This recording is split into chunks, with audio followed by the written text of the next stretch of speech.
Dalam video ini kita akan membahas mengenai data table.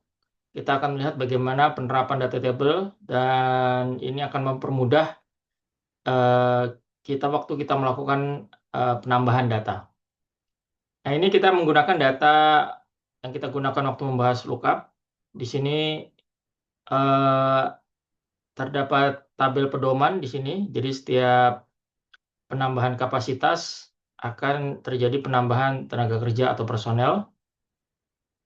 Dan di sini eh, terdapat lokasi pabrik beserta kapasitasnya dan kita bisa menggunakan VLOOKUP untuk mengisi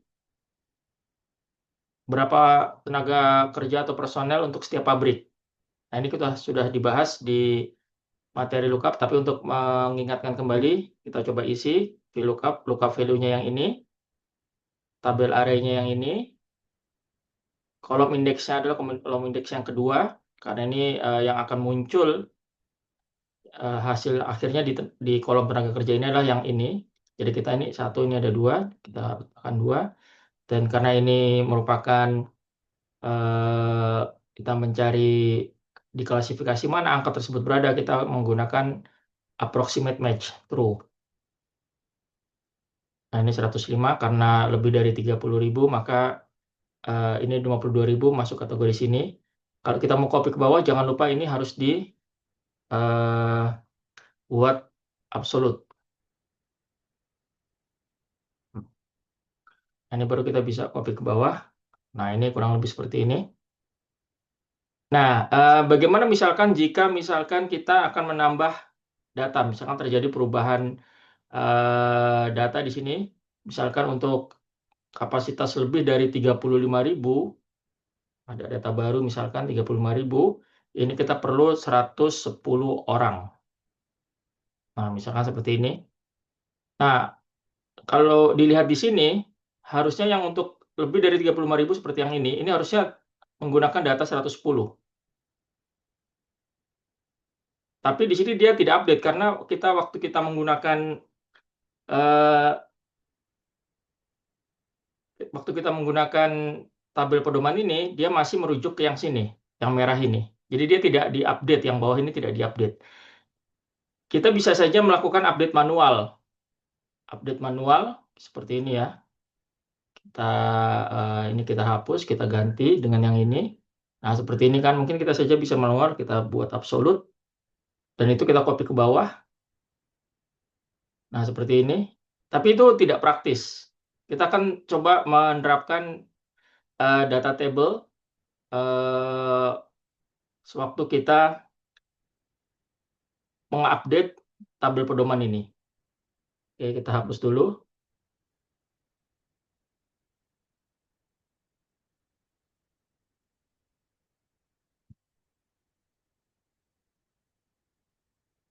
Nah, seperti ini ya. Kita hapus dulu, kita kembalikan ke awal. Nah, seperti ini. Oke, kita hapus dulu yang ini. Kita akan terapkan data table. Nah, untuk menerapkan data table, yang pertama kali adalah ini kita buat formatnya menjadi format table. Ini. Kita lihat di sini, kita masukkan sini insert. Lalu kita pilih table ini. Kita klik. Nah, di sini muncul create table. Dan dia akan bertanya range-nya. Range-nya yang ini, ya benar-benar yang ini. Dia akan secara otomatis ini kan range-nya. Dan di sini kita klik tab My Table has headers. Ya memang ini adalah header-nya yang biru ini. Kita klik OK. Nah, ya, ciri-ciri data kita sudah menjadi data table adalah di bawah sini ada tanda seperti ini, kecil ini. Ini menandakan data kita sudah menjadi data table. Ini data table ini. Nah, ini. Nah, kalau kita lihat di sini data table kita namanya table 5. Ini. Nah, untuk kita bisa mengganti nama table kita ini, bisa kita ganti nama table kita untuk mempermudah nanti waktu kita melakukan referencing. Kita ganti, kita masuk ke formula, lalu name manager, ini.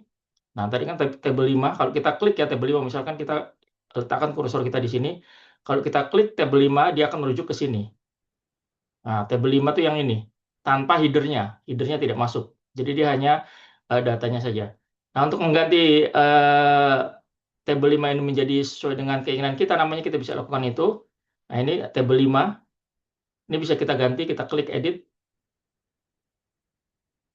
Nah, misalkan kita mau ganti namanya tabel TBL tenaga kerja.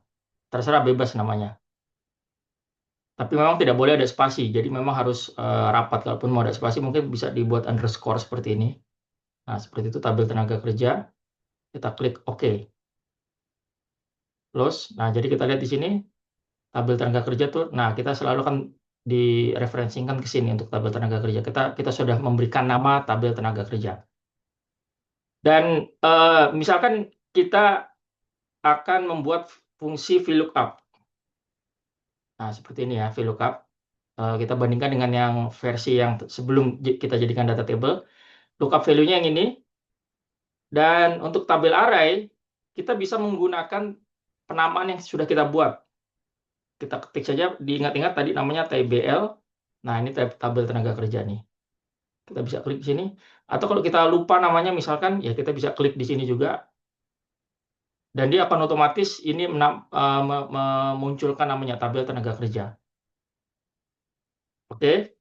Jadi tabel array-nya sudah menggunakan nama tabel tenaga kerja, bukan menggunakan A5 hingga B9, tidak lagi. Karena sudah kita memberikan nama.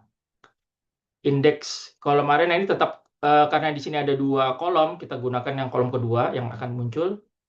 Dan range lookup, ini karena ini kategori, kita pilih true. Nah, 105. Karena di sini dia sudah diberikan nama untuk array-nya, untuk ininya, tabel pedomannya, kita tidak perlu mengunci, kita langsung bisa copy ke bawah. Nah, seperti ini. Jadi kalau dilihat di sini, coba dilihat formula teks. Kita lihat di sini rumusnya.